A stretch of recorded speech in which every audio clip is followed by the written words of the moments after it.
Hello, everybody, and welcome to another episode of my show. Tonight, I'm going to go over the my way too early top 25 for college football. I'm going to do it in increments of 6. So today we're doing 25 through 20. The next stream will be 20, no, 19 through 14. So let's get right into it. Number 25, I've got Michigan State. I see them improving and being better this year in the Big Ten. They had a tough year last year under Mel Tucker. They lost a lot of close games except to Ohio State, which you will see later in the rankings. But they returned their quarterback, Peyton Thorne, and they have some young, flashy players that I'm really interested in watching. Now we move to number 24, Miami, Florida. Of course, they're in the ACC. They're in the same conference as Clemson. But I think Miami's going to be more improved this year because their quarterback, Tyler Van Dyke, is back. And it's their third year under Mario Cristobal. And they have a lot of good wide receivers and skill position players. A lot of good freshmen coming in. They have a good recruiting class. And I think I see them winning between 9 and 10 games this year. Now we got Texas A&M at number 23. And my personal opinion, I see them competing in the SEC this year. I don't know if they'll win it, but I see them competing, getting between 10 and 11 wins, give or take. Maybe beating Alabama and probably beating Florida, but losing to Georgia. But that the SEC East is somewhat wide open after Georgia. And I can see them finishing second or third in the SEC overall, not just in their division, because there's teams I think that are going to be that everybody's hyping up to be good in the SEC that I don't think are going to be that good. I would say A&M is going to be second. They're going to be middle of the pack in the SEC this year, in my personal opinion. Number 22, UCF. The only reason I don't put them higher than 22 is because they're moving into a new conference this year. And it's the fear of the unknown. We know their quarterback's returning, and John Rice Plumlee is a really good QB.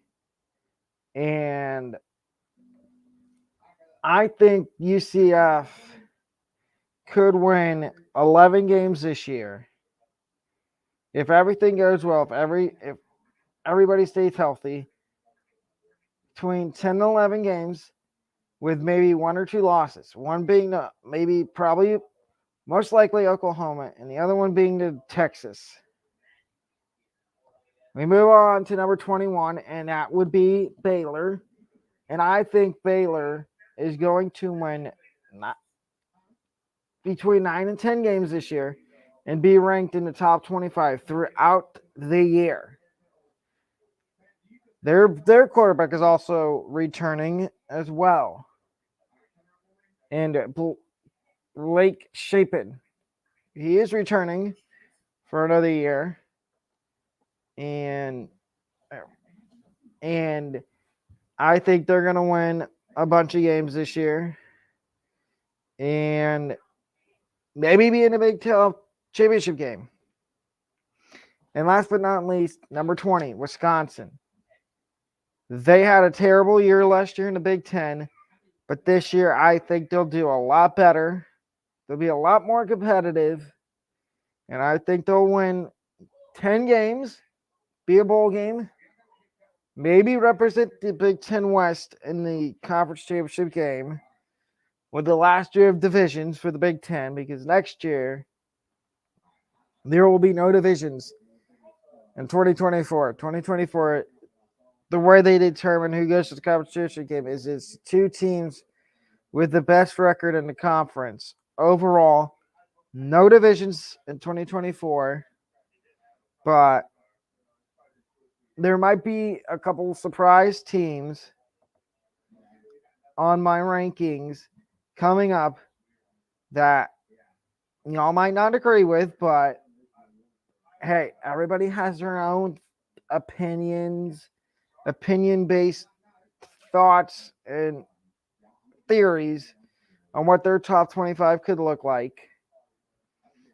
Um, that was half of my top 25. Over the next couple of videos, I will be releasing the rest of it up until number 1. And in my honest opinion, I'm going to give you a hint at who's number 1. It's going to be an SEC team, unfortunately. And it hurts me as an Ohio State fan to put an SEC team number 1. I'm going to tell you who it's not. It will not be Alabama. It will not be Alabama. That's all I'm going to say. Now let's shift gears and talk about, for those of you that are into video games, the new college football game is supposed to be coming out next year. And it still is, but there's college football players that are trying to boycott because they want to get paid more money to be in the game and have their name, image, and likeness in the game. Right now, they're gonna get paid $500 million. 50. It's a lot of money, but they want to get paid a lot more than that. And I don't necessarily agree. I don't think they should be greedy, but that's just me. I wouldn't know anything about that kind of money because I never played a sport in college when I was in college for 4 years. All I did was a student manager for the basketball team and the softball team. And those were fun, but I didn't get paid for either. But I'm sorry, you should not be greedy. You should be happy that now they're letting you get paid for having your name, image, and likeness in a college sports game. And honestly, take the money they're giving you, because if you don't and you're greedy, it's gonna come back to haunt you in the future. And that's just my thoughtful opinion on that issue. Is take what they're giving you. Don't be greedy and ask for more, because that just shows that, oh, when you get to the NFL after your rookie contract, you're gonna ask for example, Deshawn Watson. The Browns paid him $250 million guaranteed. When, I'm sorry, but in my opinion, he should not be playing in the NFL because of what he did when he was in Houston. I don't care if he sat out and didn't play because he didn't like the ownership group, and he didn't like how he wasn't part of trying to find the next head coach when they fired Bill O'Brien, and then hired David Coley, and then fired him, and now they got DeMeco Ryans and drafted C.J. Stroud. But Deshaun Watson, and y'all can disagree all you want. Those of you that think Deshaun Watson should be allowed to play in the NFL, that's your opinion. But mine is, if you do what he did, he should have been suspended for a whole year, not 11 games. That's a slap in the face and a slap on the wrist compared to all these other guys that do stupid stuff like marijuana, like do performance enhancing drugs and get suspended 6 games, or in Josh Gordon's case, get permanently banned from the NFL and have to file for reinstatement. Or in Ray Rice beating up his wife in a elevator. 1 game, 2 game suspension. Kareem Hunt, 8 games for doing the same thing. But then you get to Deshaun Watson. It's 11 games and an undisclosed amount of money fined. That you should not be allowed to be in the NFL if you're going to do that. My opinion again. Y'all can disagree with me on that, but everybody has their own tried and true opinion about that. If you want to chime in, go ahead. I'm not telling you have to, but that's just your opinion. Other than that, the NFL is becoming the no fun league now. Whether it be now you can only have 2 primetime games on Thursday night, and they could, if they feel like your team's not doing well, they can now flex you out of the Thursday night game and put somebody else in there. And now they're competing with hockey in terms of they're going to have a pro football game on Black Friday, when not only do you have the annual Black Friday game for the NHL, but you also have college football games that are on that day, and other sporting events like basketball. I think is trying to do a Black Friday game.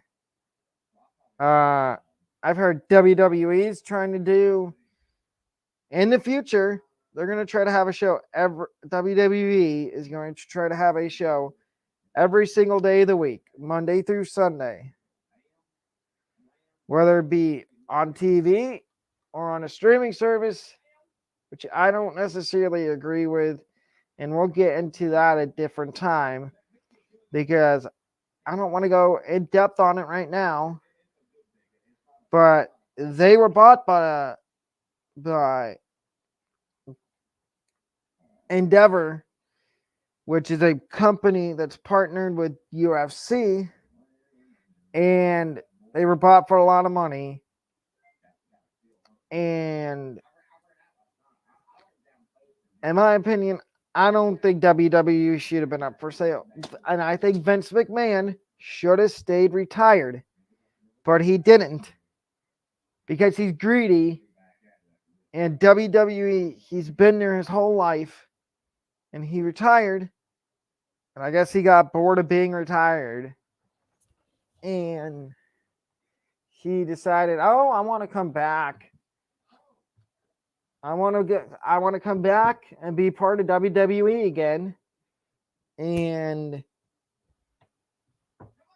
ruin everything that my son-in-law, Paul Levesque, or as everybody knows him as Triple H, when Triple H took over creative after Vince retired, WWE was doing so well. And then Vince came back, forced his way back into being chairman, and fired some of the people that Triple H brung in.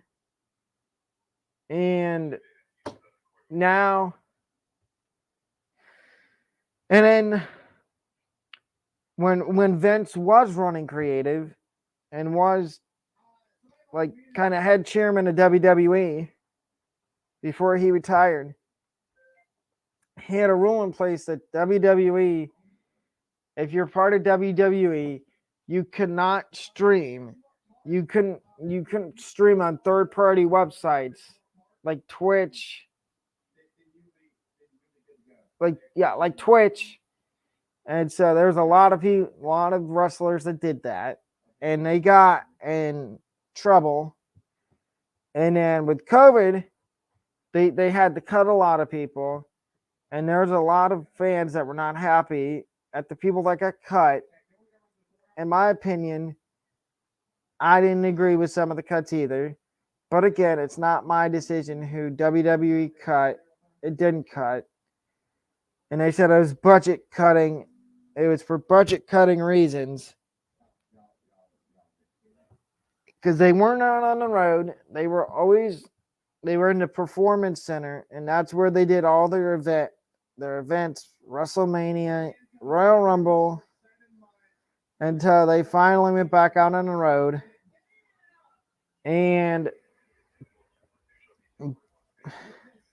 to me, it's just not fair to the fans when you tell us, oh, you can go back to events after COVID ended, but for the most part, you still have to wear a mask. And we're limiting how many fans we allow to come to events until COVID fully ended, and they said they're going to go back to full capacity for live events, for live events, for Raw, SmackDown, NXT. And I like now what they do with some WrestleMania, with it being 2 nights instead of 1, because it breaks up. Like night 1, you have, I think it's 6 or 7 matches. Night 2, you have 6 or 7 matches, and it keeps you invested in WrestleMania. Like when you only had the 1 night WrestleMania, people tuned out after like the first 2 hours because it was too long and it was boring. And I hope going forward they keep the 2 night WrestleMania events for WWE. Even when they merge the 2 companies, UFC and WWE, together. And they've been talking about budget cutting within the office staff when they merge the 2 companies. Which I don't know who that means is going to get let go. I hope Vince gets let go, but that's probably not going to happen because he said he was leaving after the sale of WWE, but that's not going to happen. He's going to be there, and then he's going to end up retiring again after he gets tired of it. And that's just what I think. If that happens, yay. If not, it's whatever. But my opinion is 2 people they need to turn heel. No, 3 people they need to turn heel in WWE. 2 they need to turn babyface.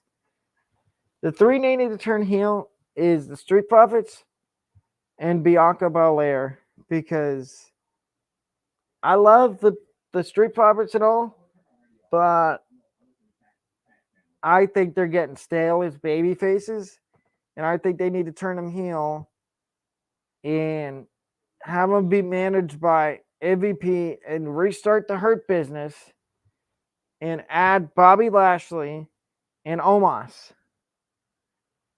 And then the 2 people they need to turn babyface, I think one, and I think a lot of people will agree with me on this, is Austin Theory. Because I think once you turn him babyface, he will get the loudest pop out of everyone. And then you need to turn the Usos face, including Solo Sikoa, because I love the Bloodline storyline that's going on right now with the Bloodline, but I think it's getting stale. And the rumors I've heard is when the Bloodline storyline is over, they're gonna end up turning Roman babyface again, to make him look like the superhero. And I mean, I don't mind them doing that because then what that's going to do is that's going to get a loud pop from the crowd because right now everybody dislikes Roman. I mean, I know there's your Roman truthers out there that like Roman regardless if he's heel or face. But me, in my opinion, I don't like him right now. He's a complete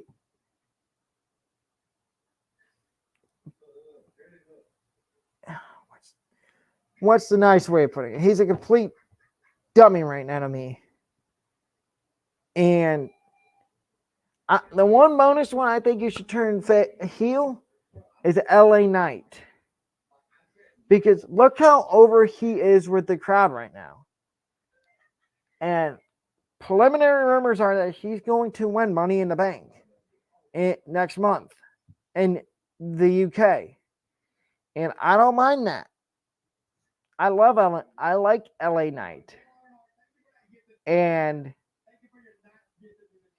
then the other one I think they need to turn. There's one more guy I think they need to turn heel. And I think they need to turn Matt Riddle heel and have him reunite at SummerSlam with Randy Orton to reform RK Bro and go after the tag titles one more time before you have them feud, and then Randy ends up retiring or maybe winning the World Heavyweight Championship one more time before he retires for good, which I love Randy, but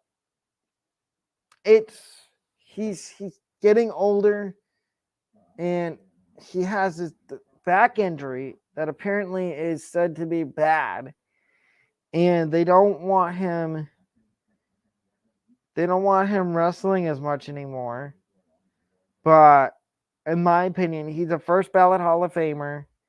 And thank you, everybody. That's the show for tonight. I will be back on Sunday at 10 o'clock at night.